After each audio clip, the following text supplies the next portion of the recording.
boa tarde a todos.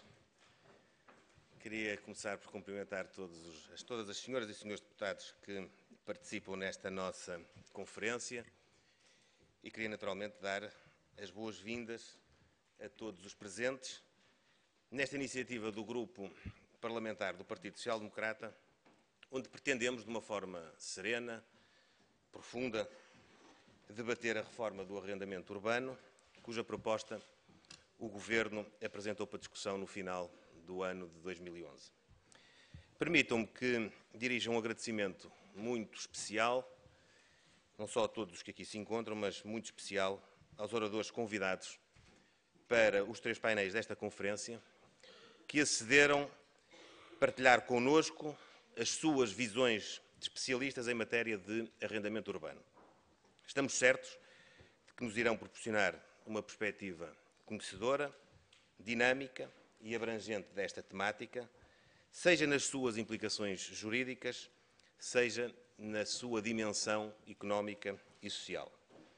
Permitam-me igualmente que saúde os meus colegas vice-presidente da direção, Dr. Carlos Abreu Amorim, e o coordenador do PSD na comissão que tratará esta matéria, o Sr. Deputado António Leitão Amaro, que são os responsáveis pela organização desta conferência, que se inscreve, tal como disse inicialmente, nos nossos trabalhos parlamentares e na nossa forma de estar e de cumprir a nossa função, abrindo-nos e envolvendo todos aqueles que são os destinatários da nossa ação nos nossos trabalhos.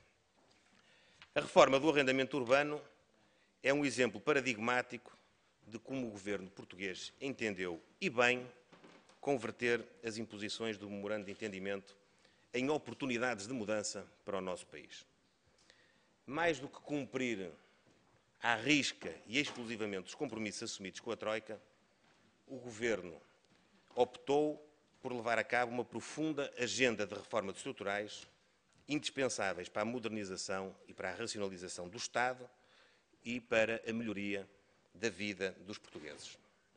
No caso concreto do arrendamento urbano, podemos mesmo dizer que estamos perante uma reforma histórica e de grande coragem, porquanto ela vem pôr fim a décadas de atrasos e de constrangimentos, tentar resolver problemas eternamente adiados e alterar situações de injustiça e de desequilíbrios que se vinham perpetuando ao longo de anos. No momento em que as dificuldades de acesso ao crédito tornam a aquisição de casa própria uma miragem cada vez mais longínqua para a maioria dos portugueses, o arrendamento surge e deve surgir como uma alternativa natural e desejável para muitas e muitas famílias. Por si só, esta mudança de atitude, arrendar versus comprar, pode conduzir a importantes benefícios para a vida dos portugueses. Em primeiro lugar, reduz o endividamento das famílias, uma vez que é sabido que a aquisição de casa própria consome a maior fatia dos orçamentos familiares. Por consequência, induz também maiores níveis de poupança. E, finalmente, ao libertar as pessoas de empréstimos que duram uma vida inteira, o arrendamento acaba por incentivar a mobilidade da população, aspecto essencial para a promoção do emprego. Por outro lado, um mercado de arrendamento dinâmico e moderno ajudará a impulsionar a reabilitação urbana, com um claro impacto na renovação e na requalificação das nossas cidades. Um tema, de resto, que em dezembro passado tivemos também a oportunidade de debater e de aprofundar com vários especialistas numa iniciativa muito similar a esta. Mas, para que tudo isto se concretize, é necessário que as regras do arrendamento acompanhem as mudanças da sociedade e as novas necessidades dos portugueses. É necessário, antes de mais, que haja mais casas para arrendar. E não apenas mais casas, mas, sobretudo, casas com condições condignas e com custos acessíveis e adaptados às condições económicas dos portugueses. É necessário também que haja mais confiança nos contratos de arrendamento, quer para os proprietários, quer para os inquilinos.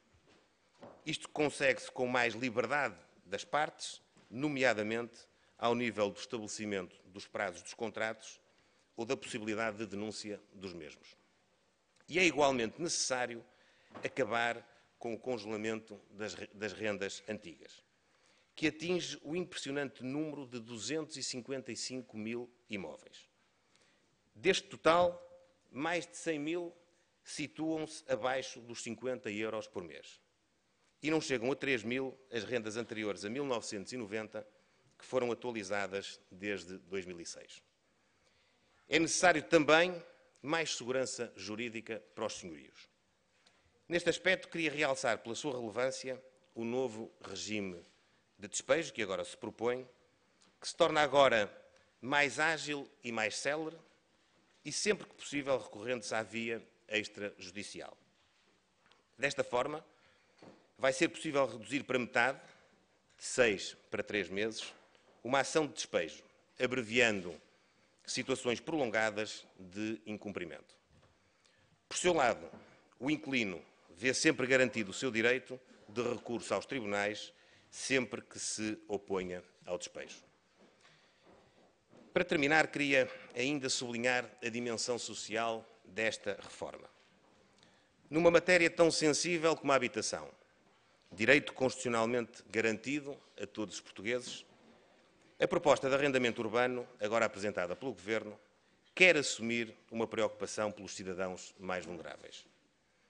Esta é, por isso, a nosso ver, uma proposta de sensibilidade e de justiça social, que visa também proteger os portugueses mais idosos, os cidadãos com maior grau de deficiência e as famílias em carência económica. Estamos a falar muito concretamente em mais de 153 mil famílias que ficam assim salvaguardadas nesta proposta de reforma do arrendamento, nomeadamente no que concerne à impossibilidade de serem sujeitas a ações de despejo.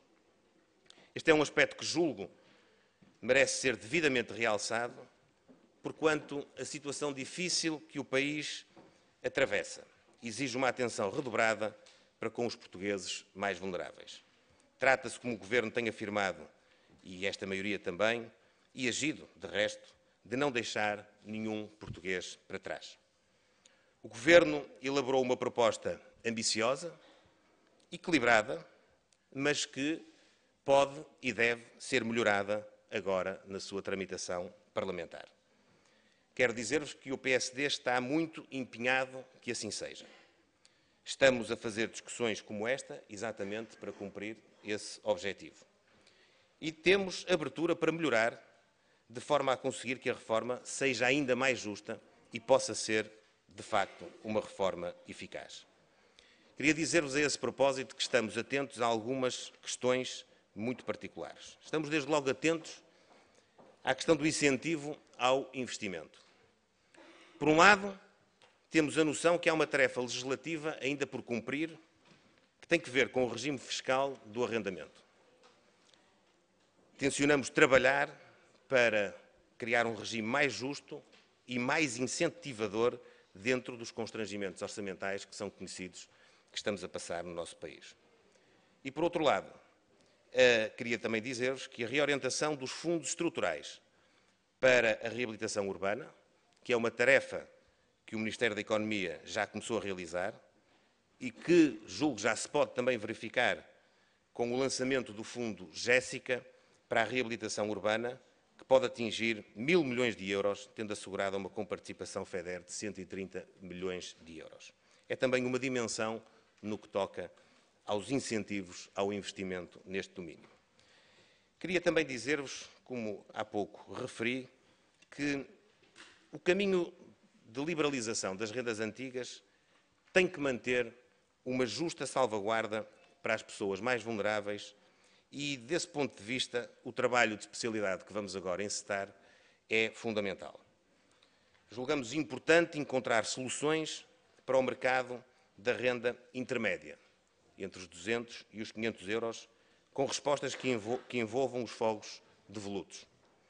E temos também de olhar para a situação crescente das famílias que não conseguem cumprir os pagamentos dos seus créditos à habitação. Termino, pois, renovando, em nome do Grupo Parlamentar do Partido Social Democrata, os meus agradecimentos a todos os presentes, sendo certo que queria que ficassem com essa noção muito clara. Nós consideramos que os contributos que, de certo, vão sair deste encontro nos serão muito úteis e muito valiosos para aperfeiçoarmos as propostas que se encontram em cima da mesa. E visando aquele que é o nosso desígnio primeiro nesta reforma, que é o de melhorarmos as condições de habitação e de vida de muitas e de muitos portugueses. Muito obrigado mais uma vez pela vossa presença e um desejo muito firme e também muito convicto de que vai valer a pena o debate que hoje aqui vamos travar nesta tarde. Muito obrigado.